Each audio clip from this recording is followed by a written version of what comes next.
Today we are examining the logical addressing architecture that serves as a foundation of modern networking, Internet Protocol version 4. This is not merely a string of numbers, but a hierarchical system designed to route data across complex infrastructures with precision. At the core of the Network Plus N10-009 curriculum is the ability to deconstruct these addresses into their functional components. We analyze the structure, the classification systems, and the strict isolation policies found in private addressing. Introduction. To understand how data traverses a network, we must first analyze the addressing mechanism used to identify endpoints. An IPv4 address is a 32-bit unique identifier assigned to a network interface. However, a 32-bit binary number is difficult for humans to parse. Therefore, the system represents this data as 4 decimal numbers, separated by periods. This is known as dotted decimal notation. To visualize the function of this address, we will utilize the architecture of a physical postal service. When a letter is mailed, the address is not treated as a single block of text. It is parsed into 2 distinct logical components: the region, such as the state or zip code, and the specific residence. The network layer of the OSI model operates on an identical principle. It separates the address into a network identifier and a host identifier. The router uses the network ID to deliver the packet to the correct distribution center, while the host ID ensures the packet reaches the specific device. We will first analyze the anatomy of the address. As stated, an IPv4 address is 32 bits in length, divided into 4 8-bit sections called octets. The critical function here is determining which portion of these 32 bits represent the network, analogous to the zip code, and which portion represents the host, analogous to the house number. This distinction is not inherent in the address itself. The system requires a mechanism to define the boundary. This mechanism is the subnet mask. The subnet mask operates as a filter. It is a 32-bit number that accompanies the IP address.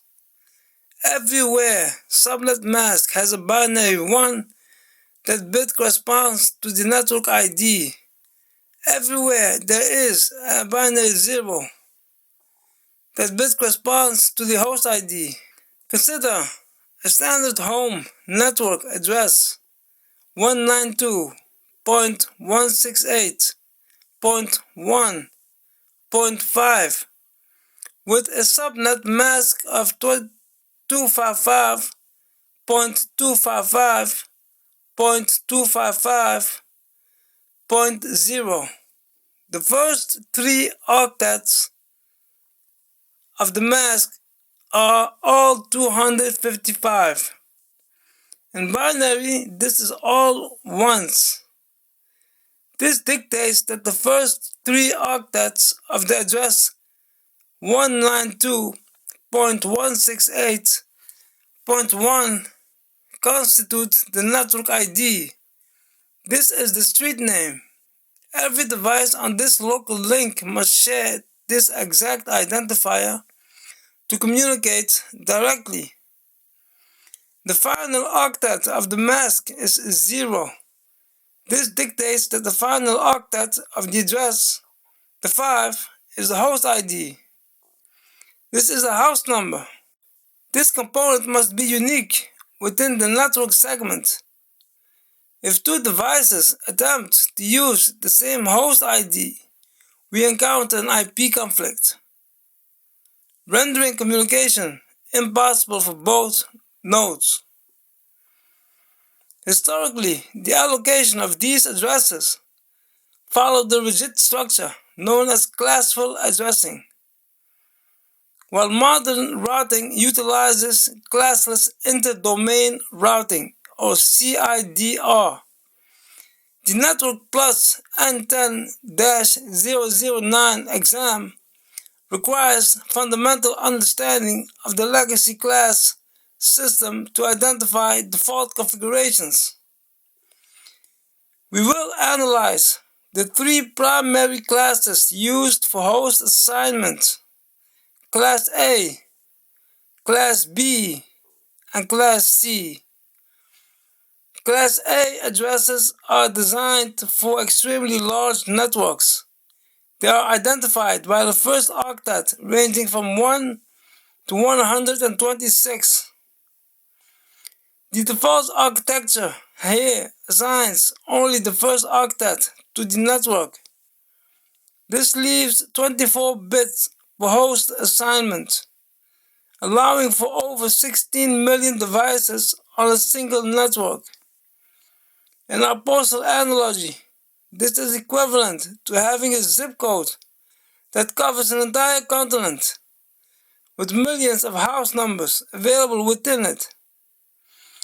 Class B addresses range from 128 to 191 in the first octet.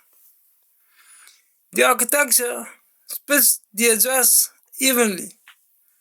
The first two octets define the network, and the last two define the host.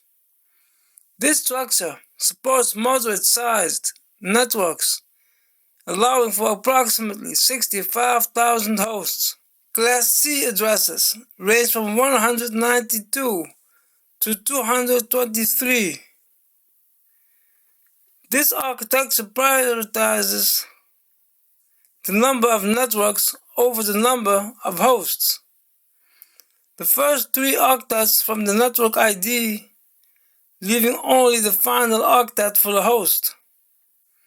This provides only 254 usable addresses per network. This is the standard configuration for small office and home office environments, where the number of required devices is minimal.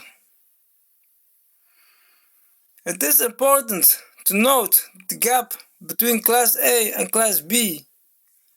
The range starting with 127 is reserved for loopback testing, which we will examine shortly.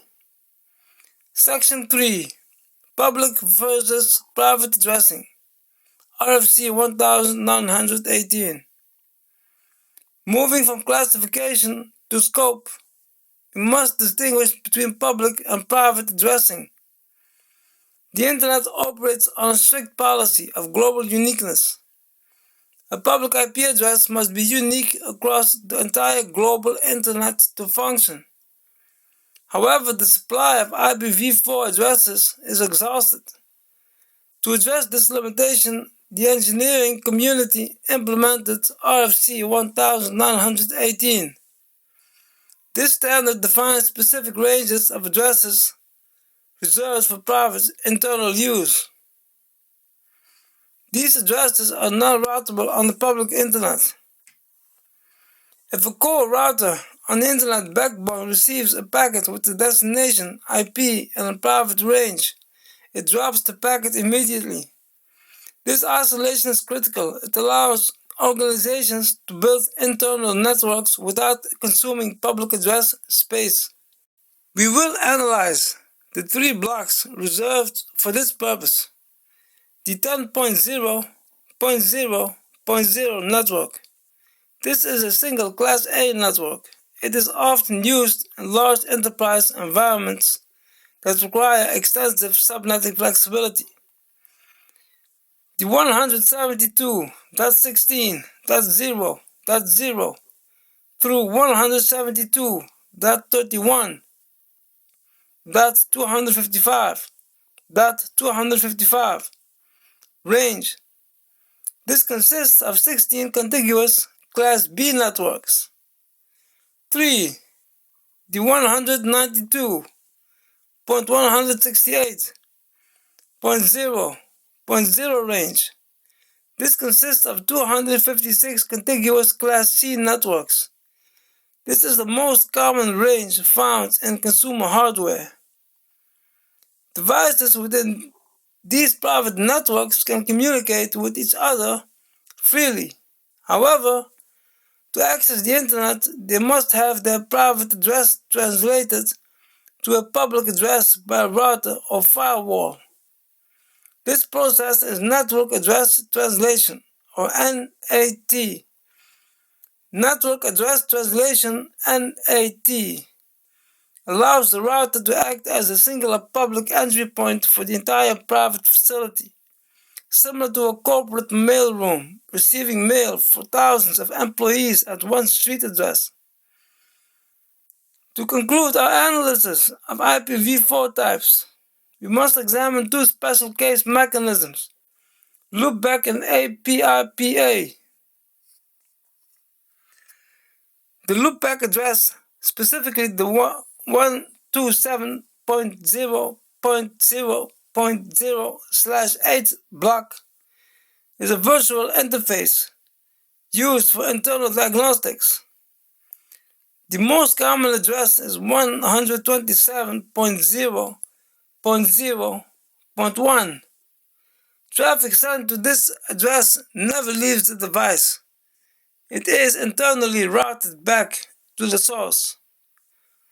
This is essential for verifying that the TCP/IP stack is properly installed and functioning, independent of a physical network hardware.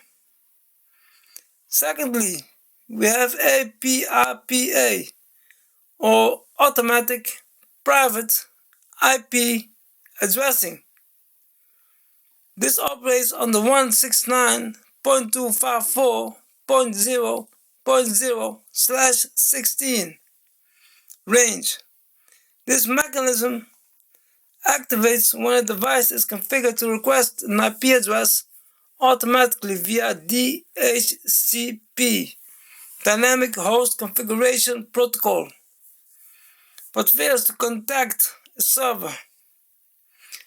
When the device cannot obtain what it needs to do its job from the network, it self-assigns an address from this range. If you observe a device with an IP beginning with 169.254, it indicates a failure in the DHCP process. The device effectively isolates itself from the internet.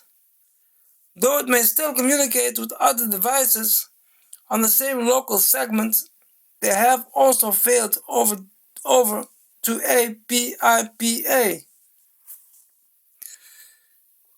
Conclusion. Today we have examined the local structure of IPv4.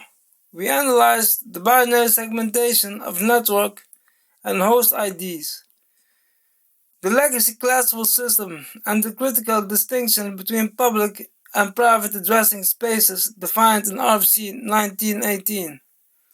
Understanding these pillars is essential for configuring, troubleshooting, and securing network infrastructure. To continue receiving technical breakdowns on network protocols and security architectures, subscribe to the channel.